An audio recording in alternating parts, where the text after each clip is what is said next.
हनुमान जी का जन्म चैत्र पूर्णिमा को मंगलवार के दिन वानर राज केसरी और माता अंजना के घर हुआ था, जिन्हें भगवान शिव का 11वां रुद्रावतार और पवन पुत्र माना जाता है। इसीलिए भगवान हनुमान को अंजनेय, पवन सूत्र, केसरी नंदन और राम भक्त हनुमान के रूप में जाना जाता है। हिंदू धर्म में अटूट भक्ति, अपार शक्ति और अद्वितीय सेवा भावना के प्रतीक हैं भगवान हनुमान। हनुमान जी को भगवान शिव के रुद्रावतार माने जाते हैं, जिनका उल्लेख शिव पुराण, वाल्मीकि रामायण और अन्य पुराणों में भी वर्णन मिलता है।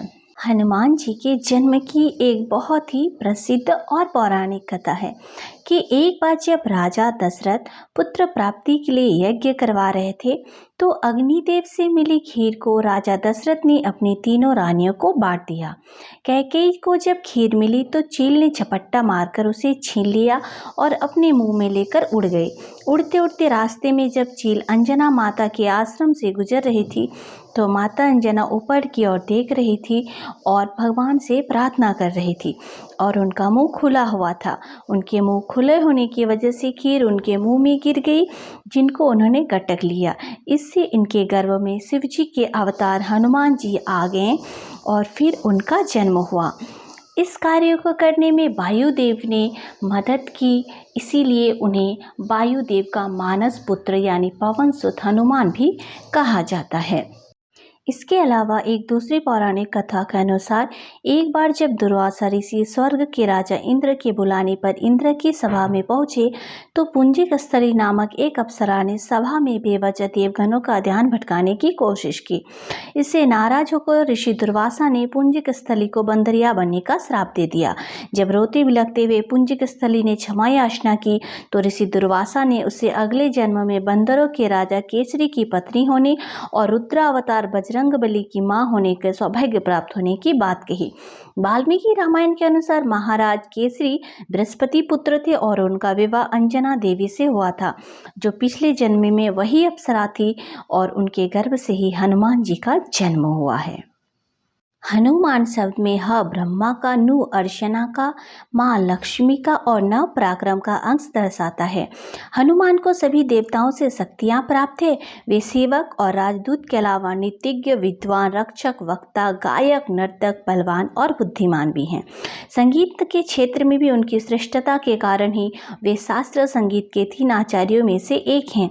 अन्य 2 आचार्यों के नाम शार्दुल और कहार हैं। संगीत पारिजात हनुमान जी के संगीत सिद्धांत पर आधारित रचना है। बजरंगबली लेखक भी थे और राम कथा के प्रथम रचनाकार भी। कहा जाता है कि बजरंगबली ने ही सबसे पहले शिला पर राम कथा की रचना की थी, जो कि वाल्मीकि रामायण से पहले ही लिख दी गई थी। और हनुमान जी को नारद का श्राप बना वानर मुख की वजह। हनुमान जी के अवतार में ही नारद के उस श्राप की सिद्धि निहित थी, जो उन्होंने एक बार भगवान विष्णु को दिया था।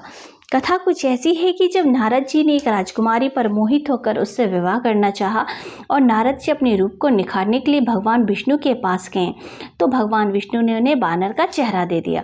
नारद उसी मुख से स्वयंवर में पहुंच गए, जहां उनका विवाह तो नहीं हुआ, बल्कि लोगों ने उनका खूब अनादर किया और हास्य उड़ाया। नारद ऋषि जब अपमानित होकर लौटे और उन्होंने विष्णु जी को श्राप दिया कि एक दिन आपको अपने काम को संवारने हेतु वानरों की मदद लेनी ही होगी। यही श्राप आगे चलकर एक वरदान साबित हुआ और हनुमान जी ने वानर का रूप धारण कर प्रभु श्री राम की सहायता की। तो ये है हनुमान जी के जन्म की कुछ मुख्य और पौराणिक कथाएं। वैसे तो हनुमान प्रभु शिव जी के स्वयं अवतार हैं और इसीलिए हनुमान जी की पूजा करने से सारे रोग शोक का नाश होता है, मनोकामना भी पूरी होती है। तो प्रेम से कहिए जय श्री राम, क्योंकि हनुमान जी को राम नाम अति प्रिय है।